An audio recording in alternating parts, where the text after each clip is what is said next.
150,000 Mongols erased Baghdad. What cracked first, walls or will? In January 1258, Hulegu Khan, grandson of Genghis Khan, drives roughly 150,000 troops, Mongol cavalry, Persian auxiliaries, Chinese siege engineers, straight at Baghdad, capital of the Abbasid Caliphate, more than 1 million people inside. He sends an ultimatum: surrender and live, resist and burn. Caliph Al-Musta'sim refuses, leaves the 10-kilometer walls unchanged, rallies few real allies. You get that letter? Do you open the gates or fortify them? The ring snaps shut. Roads and river crossings are cut, pontoon bridges thrown over the Tigris to flank patrols, supply lines severed. Trebuchets and mangonels start pounding. Stones near 300 kilograms smash parapets. Fire arrows turn rooftops into torches. Sappers dig under bastions and drop towers from below.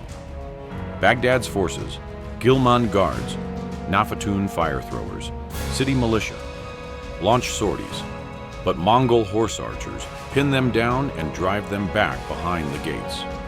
Before dawn on 10th February, a breached sector collapses. Smoke pours through the gap. Storm columns surge in tight formation. Lancers slice through barricades. Horse archers rake alleys. Nafatun crews are overrun. Command breaks. 20,000 defenders die in place. Civilians are cut down behind them. Chroniclers record between 200,000 and 800,000 dead. Pick the tool that truly broke Baghdad: engines, sappers, or starvation. Drop one word. Flames reach the House of Wisdom, the greatest library of medieval science and medicine. Manuscripts and maps are hurled into the Tigris until the river runs black with ink. Scholars are killed or scattered.